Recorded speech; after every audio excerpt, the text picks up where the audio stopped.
Capítulo 4 O bem triunfa. Como Deus pode permitir que o mal traga destruição e perda à nossa vida? Por que Ele não nos protege dos que cometem atos pecaminosos e maus? Nosso coração dói, nossas perguntas se agitam, e não obstante, vimos a bondade surgir da tragédia e da dor. Feitos heróicos, a compaixão abnegada, um senso de comunidade do tipo todos por um. De algum modo, em meio a algo mal, a bondade luta para prevalecer. É de fato possível que algo mal pudesse acabar por ser usado para o bem? Para responder a essa pergunta, temos de olhar para trás, para o começo do próprio mal. 2 vezes nas Escrituras, a cortina do tempo se abre e nos é concedido um vislumbre da aposta mais insensata da história. Satanás era um anjo que não estava contente de estar perto de Deus. Ele tinha de estar acima de Deus. Lúcifer não estava satisfeito em prestar adoração a Deus. Queria ocupar o trono de Deus. De acordo com Ezequiel, não havia entre os anjos alguém que tivesse a beleza e a maldade de Satanás. Você era o modelo da perfeição, cheio de sabedoria e de perfeita beleza. Você estava no Éden, no jardim de Deus. Todas as pedras preciosas o enfeitavam. Caminhava entre as pedras fulgurantes. Você era inculpável em seus caminhos, desde o dia em que foi criado até que se achou maldade em você. Ezequiel, capítulo 28, versículos 12 e 15. Os anjos, como os humanos, foram criados para servir e adorar a Deus. Foi dado aos anjos, como aos humanos, o livre arbítrio. Do contrário, como eles poderiam adorar? Tanto Isaías como Ezequiel descrevem um anjo mais poderoso do que qualquer humano, mais belo do que qualquer criatura, porém mais tolo do que qualquer ser que já tenha existido. Seu orgulho foi a razão de sua queda. A maioria dos estudiosos aponta Isaías, capítulo 14, versículos 13 e 14, como a descrição da queda de Lúcifer. Subirei aos céus, erguerei o meu trono acima das estrelas de Deus. Eu me assentarei no monte da Assembleia, no ponto mais elevado do Monte Santo. Subirei mais alto que as mais altas nuvens. Serei como o Altíssimo. Você não pode perder a cadência de arrogância nas palavras. Subirei, erguerei, me assentarei, subirei, serei. Uma vez que tentou ser como Deus, Satanás se afastou de Deus e passou a história tentando convencer-nos a fazer o mesmo. Não foi essa a estratégia que ele usou com Eva? Vocês serão como Deus, ele prometeu. Gênesis, capítulo 3, versículo 5. Ele não mudou. É tão egocêntrico agora como era naquele tempo. É tão tolo agora como era naquele tempo. E é simplesmente tão limitado agora como era naquele tempo. Mesmo quando o coração de Lúcifer era bom, ele era inferior a Deus. Todos os anjos são inferiores a Deus. Deus conhece tudo. Ele só conhece o que Deus revela. Deus está em todos os lugares. Eles só podem estar em um único lugar. Deus é todo-poderoso.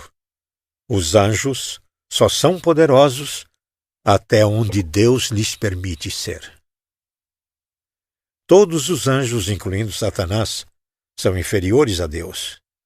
E isso talvez surpreenda você. Satanás ainda é um servo de Deus. Ele não quer ser.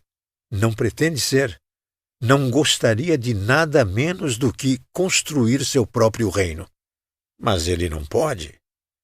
toda vez que tenta promover sua causa, ele acaba por promover a causa de Deus. Erwin Lutzer articula este pensamento em seu livro A Serpente do Paraíso. O diabo é tão servo de Deus em sua rebelião quanto era nos dias de sua doce obediência.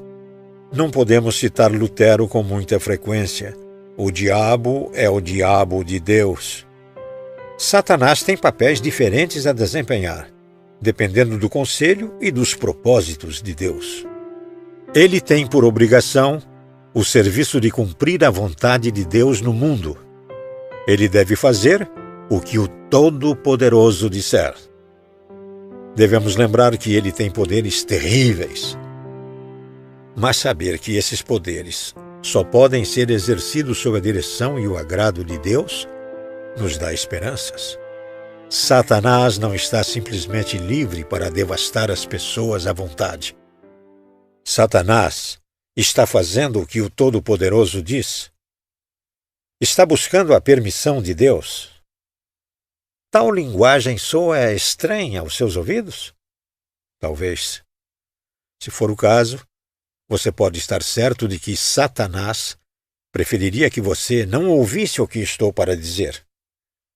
Ele preferiria, certamente, que você fosse enganado a pensar nele como uma força independente, com poder ilimitado. Satanás não tem nenhum poder, exceto o poder que Deus permite. Ele preferiria que você nunca ouvisse as palavras de João. Aquele que está em você, o Espírito de Deus, é maior do que aquele que está no mundo, o diabo. 1 João, capítulo 4, versículo 4. E ele certamente preferiria que você nunca descobrisse como Deus usa o diabo como um instrumento para promover a causa de Cristo. Como Deus usa Satanás para fazer a obra do céu.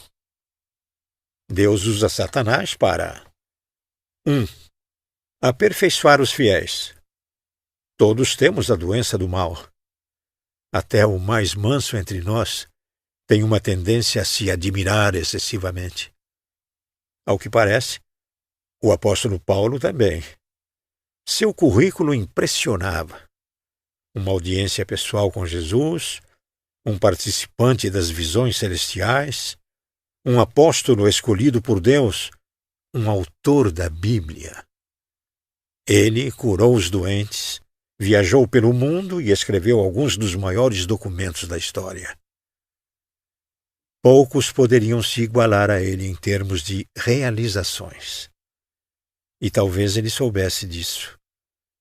Talvez tenha havido um momento em que Paulo começou a se fazer elogios. Deus, que amava Paulo e odiava o orgulho, protegeu Paulo contra o pecado. E ele usou Satanás para isso. Coríntios, livro 2, capítulo 12, versículos 12 e 7. Não nos é dito qual é a natureza do espinho, mas nos é dito qual é o seu propósito: manter Paulo humilde. Também nos é revelada a sua origem: um mensageiro de Satanás. O mensageiro poderia ter sido uma dor, um problema, ou uma pessoa que fosse um tormento. Não sabemos. Mas sabemos que o mensageiro estava sob o controle de Deus. Por favor, escute o que Paulo diz a seguir. 3 vezes roguei ao Senhor que o tirasse de mim, mas ele me disse: Minha graça é suficiente para você, pois o meu poder se aperfeiçoa na fraqueza. Versículos 8 e 9. Satanás e suas forças foram simplesmente ferramentas nas mãos de Deus para fortalecer um servo. Outro exemplo do diabo como servo de Deus é a tentação de Jó.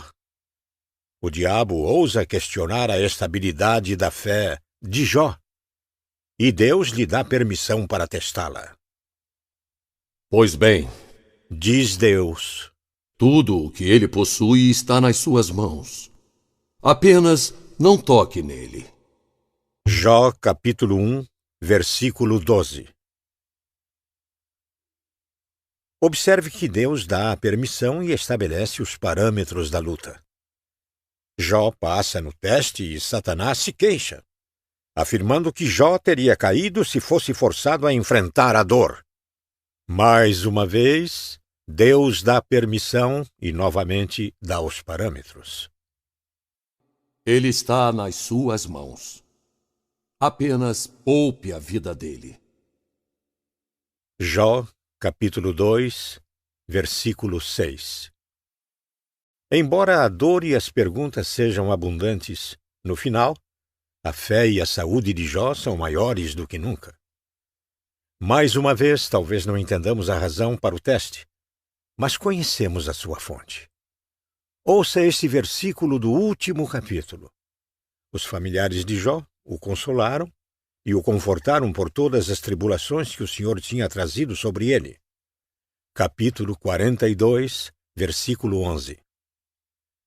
Satanás não tem poder, exceto aquele que Deus lhe dá. Mesmo quando parece vencer, Satanás perde. Martinho Lutero acertou em cheio quando descreveu o diabo como ferramenta de Deus, uma enxada usada para cuidar do jardim de Deus. A enxada não corta nunca o que o jardineiro pretende preservar e nunca preserva o que o jardineiro pretende arrancar. Com certeza, uma parte do castigo de Satanás é a frustração que ele sente em servir, sem querer, como uma ferramenta para criar um jardim para Deus. Satanás é usado por Deus para aperfeiçoar os fiéis. Deus também usa o diabo para 2. Despertar os que dormem. Centenas de anos antes de Paulo, outro líder judeu lutou contra seu ego, mas perdeu. Saul, o primeiro rei de Israel, se consumiu de ciúmes. Davi, o filho mais novo de uma família que cuidava de ovelhas, roubou a cena. Tudo em Davi era melhor do que em Saul. Ele cantava melhor, impressionava mais as mulheres e até matou os gigantes que Saul temia. Mas em vez de comemorar as habilidades dadas por Deus a Davi, Saul ficou loucamente hostil. Deus, em um visível esforço para despertá-lo desta névoa de ciúmes, recrutou a ajuda de seu relutante servo, Satanás.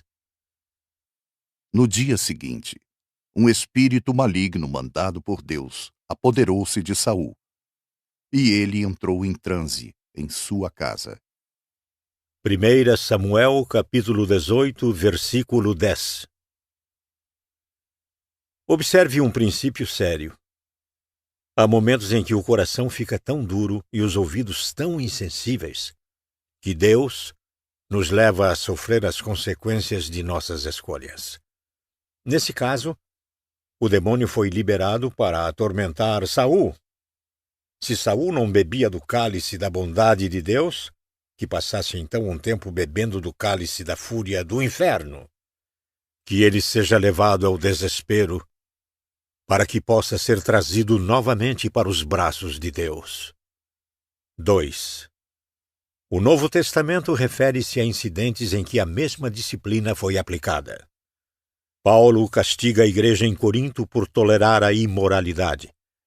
Sobre um adúltero na igreja, ele diz: Entreguem esse homem a Satanás para que o corpo seja destruído e seu espírito seja salvo no dia do Senhor. 1 Coríntios, capítulo 5, versículo 5. Outro exemplo de tal ação é o caso de Himeneu e Alexandre, 2 discípulos que naufragaram na fé e influenciaram os outros de modo negativo. Os quais entreguei a Satanás, Diz Paulo para Timóteo. para que aprendam a não blasfemar. 1 Timóteo, capítulo 1, versículo 20. por mais drástico que pareça. Deus, na verdade, permitirá que uma pessoa vivencie o inferno na terra, na esperança de despertar a fé dessa pessoa. O amor santo faz a escolha difícil, que consiste em levar o filho a sofrer as consequências de sua rebeldia. A propósito, será que isso não ajuda a explicar o mal desenfreado que existe no mundo? Se Deus nos permite sofrer as consequências de nosso pecado, e o mundo está cheio de pecadores, então o mundo será repleto de pecados. Não era isso que Paulo queria dizer no primeiro capítulo de Romanos? Depois de descrever aqueles que adoraram a criação e não o Criador, Paulo diz: Deus os entregou a paixões vergonhosas. Romanos, capítulo 1, versículo 26. Deus gosta de ver a angústia e os vícios de seus filhos? Não mais que um pai gosta de disciplinar um filho. Mas o amor santo faz escolhas difíceis. Lembre-se de que a disciplina deveria resultar em misericórdia, não em miséria. Alguns santos são despertados por um tapinha no ombro, enquanto outros precisam de um safanão na cabeça. Satanás recebe o chamado, e ele também é convocado para 3. Ensinar a igreja. Talvez a ilustração mais clara de como Deus usa Satanás para cumprir seus propósitos seja encontrada na vida de Pedro. Veja a advertência que Jesus lhe faz. Simão, Simão, Satanás pediu vocês para peneirá-los como trigo. Mas eu orei por você, para que a sua fé não desfaleça. E quando você se converter, fortaleça os seus irmãos. Lucas capítulo 22, versículos 31 e 32. Mais uma vez, observe quem está no controle. Mesmo tendo um plano, Satanás teve de obter permissão. Foi-me dada toda a autoridade nos céus e na terra, explicou Jesus, e esta é a prova. Mateus, capítulo 28, versículo 18. O lobo não pode chegar à ovelha sem a permissão do pastor. E o pastor só permitirá o ataque se a longo prazo a dor compensar o ganho. O propósito deste teste é prover um testemunho para a igreja. Jesus estava permitindo que Pedro passasse por uma provação para que ele pudesse encorajar seus irmãos. Talvez Deus esteja fazendo o mesmo com você. Deus sabe que a igreja precisa de testemunhos vivos do seu poder. Sua dificuldade, sua doença, seu conflito estão preparando você para que seja uma voz de encorajamento para seus irmãos. Tudo de que você precisa é lembrar destas palavras.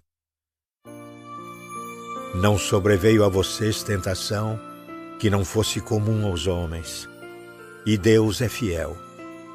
Ele não permitirá que vocês sejam tentados além do que podem suportar. Mas quando forem tentados, Ele mesmo lhes providenciará um escape, para que o possam suportar. Coríntios, livro 1, capítulo 10, versículo 13. Vocês planejaram o mal contra mim, mas Deus o tornou em bem. Gênesis, capítulo 50, versículo 20.